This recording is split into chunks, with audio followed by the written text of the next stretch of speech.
পটল আমরা অনেকভাবেই কিন্তু রান্না করে খেয়ে থাকি, কিন্তু নিরামিষের দিনে এরকম একটা পটলের রেসিপি যদি থাকে, বিশ্বাস করবেন না, সবাই কিন্তু চেটে পুটে খেয়ে নেবে।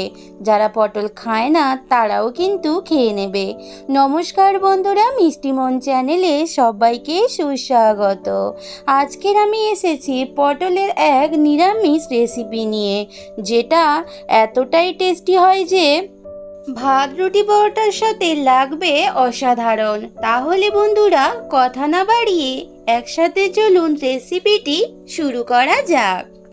পটল এবং মুগ ডাল দিয়ে যে এত ভালো একটা নিরামিষ রেসিপি হতে পারে তা আমি আজকে করে দেখাবো। তার জন্য এখানে আমি কতগুলো পটল, আলু এবং এক বাটি মুগ ডাল নিয়ে নিয়েছি। এইবার এগুলো পরিষ্কার করে ধুয়ে ছালগুলো ছুলে নিচ্ছি। এই দেখো বন্ধুরা, এখানে আমি পটলের দুটো দিক কেটে নিয়েছি এবং পটলের ছালগুলো বেশ ভালো করে একদম ছুলে নিয়েছি। আর আলুগুলোর ছাল আমি পরিষ্কার করে নিয়েছি, নিয়ে ধুয়ে নিয়েছি। এইবার এখানে একটা প্লেট এবং একটা গ্রেটার নিয়েছি। এবার আলুগুলো গ্রেট করে নেব। এখানে যে ছোট পোর্শনে গ্রেটারের সাইজটা আছে ওটা দিয়ে আমি গ্রেট করে নিচ্ছি। তাহলে সমস্ত আলুগুলো গ্রেট করে নিয়ে তোমাদের সামনে ফিরে আসছি। দুটো আলু কিন্তু এখানে গ্রেট করা হয়ে গেছে। এইবার একটা প্লেটের মধ্যে জল দিয়ে আমি গ্রেট করা আলুগুলো দিয়ে দিলাম। যেহেতু আলুতে অনেক স্টার্চ থাকে তাই তাড়াতাড়ি লাল হয়ে যায়, এই জন্য বারবার কিন্তু পাল্টে পাল্টে আলুটা ধুয়ে নিতে হবে। এইবার গ্রেটারে করে আমি পটলগুলো বেশ ভালো করে গ্রেট করে নিচ্ছি। আলু এবং পটলগুলো গ্রেট করে কিন্তু রেসিপিটি বানাবো। দেখতেই পাচ্ছ এখানে পটলগুলো বেশ ভালোভাবে গ্রেট করা হয়ে গেছে এবং এর মধ্যে শক্ত যে দানাগুলো ছিল সেগুলো আমি সব বের করে নিয়েছি। এদিকে গ্রেট করা আলুগুলো বেশ ভালো করে জল ছড়িয়ে নিয়েছি, তাও এর মধ্যে অনেকটাই জল আছে এখনো। এবার গ্রেট করা পটলের সাথে গ্রেট করা আলুগুলো বেশ ভালোভাবে যতটা সম্ভব জল নিংড়ে নেওয়া যায়, জল নিংড়ে নিয়ে সমস্ত গ্রেট করা আলুগুলো আমি নিয়ে নিচ্ছি। গ্যাসের মধ্যে একটা কড়াই বসিয়ে দিয়ে এখানে আমি যে এক বাটি মুগ ডাল নিয়েছিলাম, মুগ ডালটা এবার নিয়ে নিলাম। দিয়ে মুগ ডালটা বেশ ভালোভাবে একটু হাতা দিয়ে নাড়াচাড়া করে একটু ভেজে নিতে হবে। খুব একটা লাল করে ভাজলে হবে না, একটা বেশ ভাজা মিষ্টি স্মেল আসলে কিন্তু ডালটা তুলে নেব। বেশ নাড়াচাড়া করতে করতে দেখতেই পাচ্ছ ডালের কালারটা চেঞ্জ হয়ে গেছে। এইবারে একটা ভাজা মিষ্টি স্মেলও আসছে। এবার ডালগুলো নামিয়ে নিয়ে একটু ঠান্ডা করে নিয়ে আমি এটাকে ব্লেন্ড করে নিয়ে একটা পাউডার বানিয়ে নেব।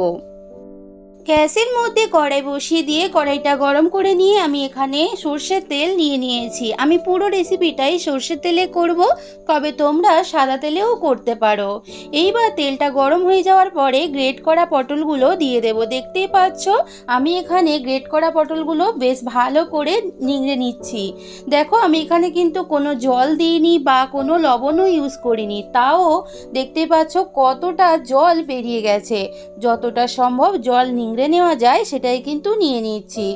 এবারে এর মধ্যে দিয়ে দিচ্ছি গ্রেট করা আলুগুলো।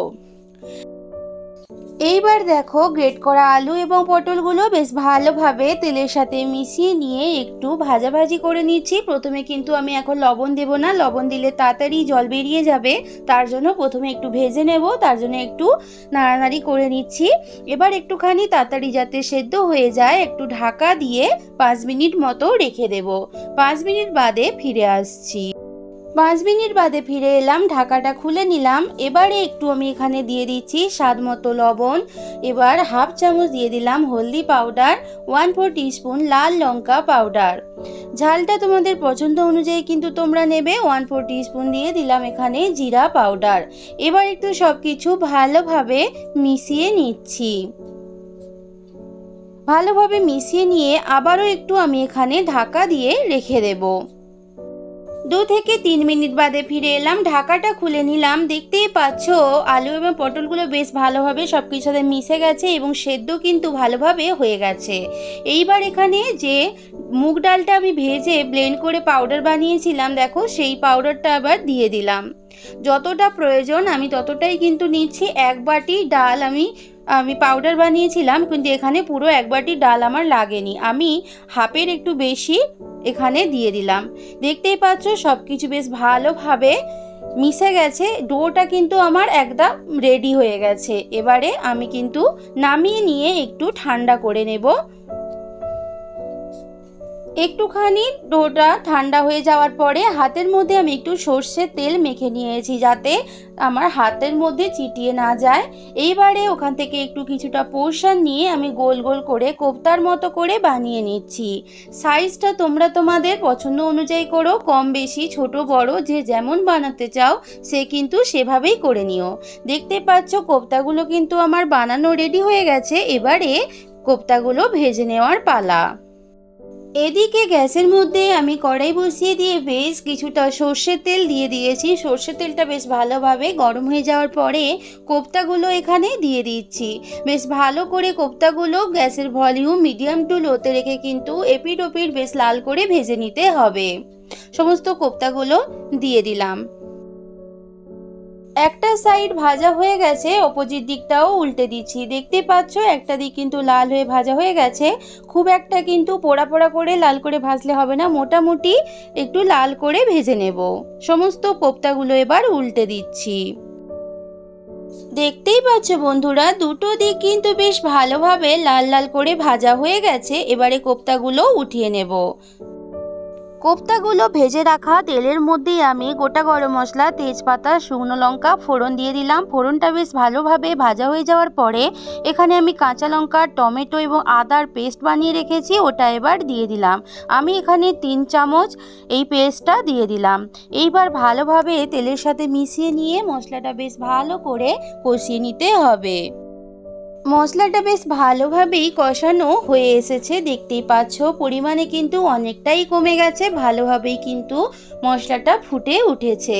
এইবার এখানে আমি অ্যাড করে দিচ্ছি 1/4 টিস্পুন হলদি পাউডার, আর এখানে দিয়ে দিচ্ছি আমি 1/4 টিস্পুন লাল লঙ্কা পাউডার। যেহেতু আমি কাঁচা লঙ্কা ইউজ করেছি তাই এখানে আমি খুব কম পরিমাণেই আমি লঙ্কাটা ইউজ করলাম, তোমরা তোমাদের পছন্দ অনুযায়ী কিন্তু করো।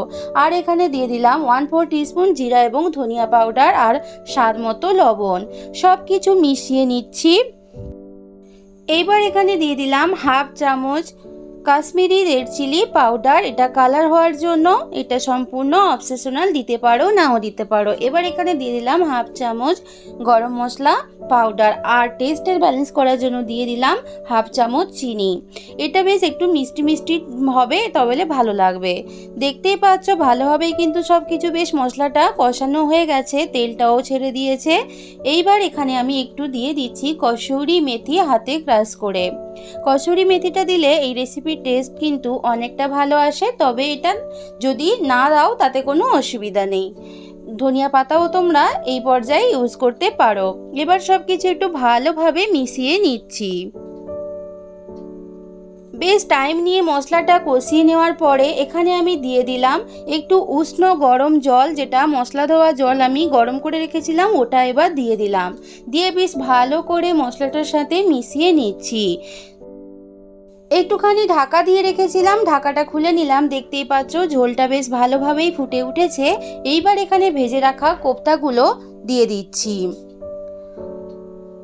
যেহেতু কোফতাগুলো ঝোলটা অনেকটা শুষে নেবে তাই কিন্তু একটু পরিমাণে জলটা বেশি পরিমাণেই দিতে হবে। সমস্ত কোফতাগুলো দিয়ে দিচ্ছি।